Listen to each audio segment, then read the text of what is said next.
दोस्तों, आपका engineer Ravi math में स्वागत है।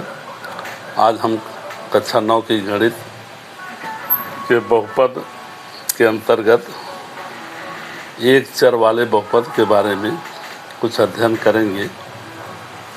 एक चर वाले बहुपद को इंग्लिश में हम पॉलिनॉमियल इन वन वेरिएबल भी कहते हैं।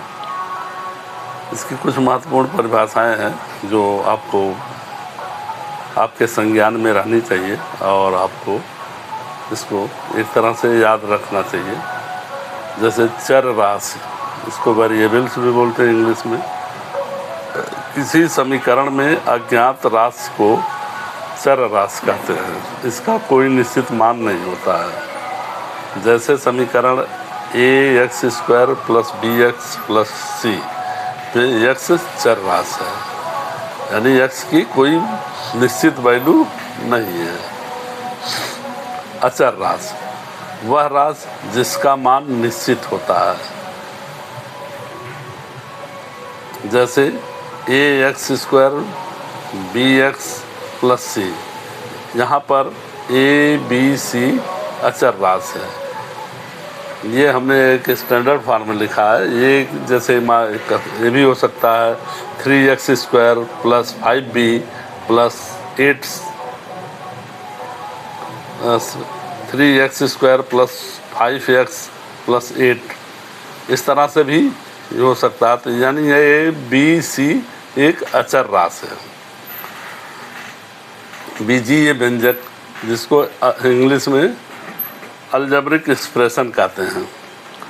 अब इसमें चर और अचर राशियों को जोड़कर, घटाकर, गुणा भाग के संयोग से प्राप्त समीकरण को बीजीय व्यंजक कहते हैं या कहलाता है।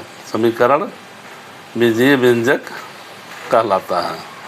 जैसे कोई समीकरण है ax² + bx + c। अब यहाँ पर हम देखें ax², ये अचर राशि है, x² के साथ इसका गुणा हो गया। यहाँ पर प्लस है तो यहाँ पर जोड़ हो गया bx + c। हो सकता है यहाँ माइनस भी हो तो घटाव भी हो सकता है, या c में हो सकता है बटे भी हो सकता है, तो वहाँ भाग भी हो सकता है। तो इनका जो एक संयोग से जो एक बीजीय व्यंजक, जो व्यंजक समीकरण बनता है, उसे एक बीजीय व्यंजक कहते हैं। यानी यह एक बीजीय व्यंजक है। एक चर वाला बहुपद ऐसे बीजीय व्यंजक जिसके चर राशि की घात जो है ऋणेतर, मतलब ऋणात्मक पूर्णांकों को छोड़ कर धनात्मक अथवा तथा शून्य हो, एक चर वाले बहुपद कहलाते हैं। जैसे यहाँ पर px है तो ये मान लीजिए 3x³ है -6x है +10 है। यहाँ पर x जो क्या है, चर राशि है, मतलब इस समीकरण में x चर राशि है और केवल x ही है, तो इसलिए इसको एक चर राशि वाला बहुपद कहते हैं। इसमें कुछ प्रश्न हैं, उस पर हम लोग थोड़ा सा अभ्यास करेंगे। जैसे प्रश्न है, कौन सा व्यंजक बहुपद है और चित्र दीजिए। अब यहाँ पर x² + 3x घात 3/2 और सभी के बटे √x। तो चूँकि √x जो है ऋणात्मक घात है, तो इसको हल करके देखते हैं। हो सकता है ये आपका √x हट जाए तो ये बहुपद का समीकरण बन जाएगा। x² + 3x की घात 3/2 है, तो यहाँ बटे √ को हम x की घात 1/2 लिख सकते हैं। अब हम इसको, चूँकि x को इसको ऊपर ले जाएंगे तो यहाँ जो x की प्लस घात है ये ऊपर आकर के माइनस घात हो जाएगी। यहाँ हो जाएगा एक्स स्क्वायर प्लस 3x पर घात 3/2 minus 1/2।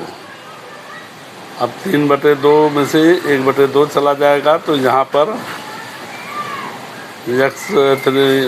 X square plus 3x पर घात 2/2 प्राप्त हुआ।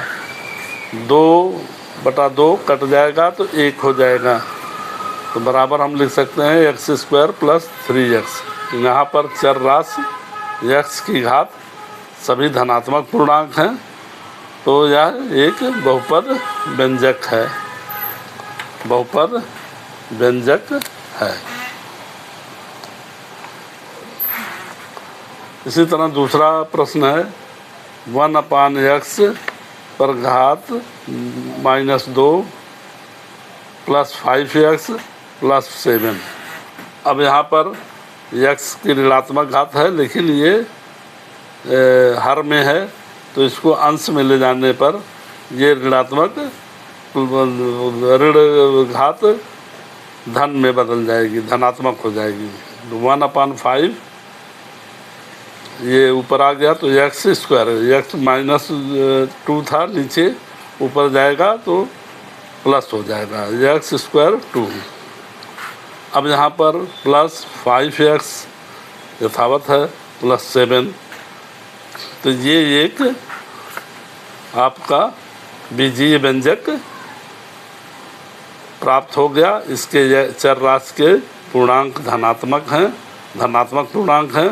चर राशि के घात जो है धनात्मक पूर्णांक है, तो यहाँ पर चर राशि x की घात धनात्मक पूर्णांक है, तो यह बहुपद व्यंजक है।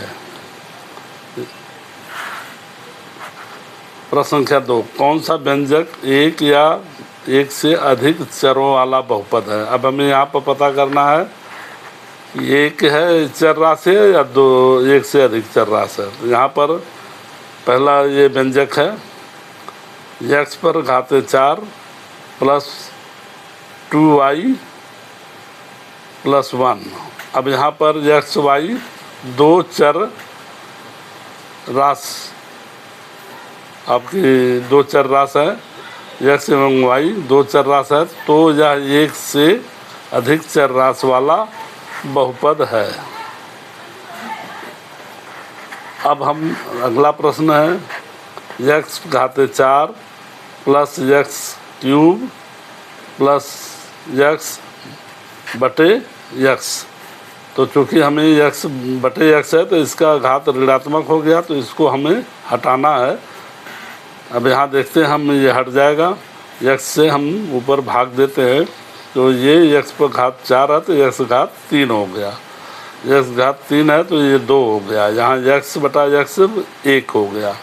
यहाँ पर x केवल एक चर राशि है और इसकी घातें जो है सब धनात्मक पूर्णांक हैं, तो यह एक चर वाला बहुपद है। दोस्तों, यहाँ पर आप एक चर वाले बहुपद के बारे में काफ़ी हद तक समझ गए होंगे। यदि कोई समझने में दिक्कत हो तो उसे कमेंट के साथ पूछ सकते हैं। धन्यवाद।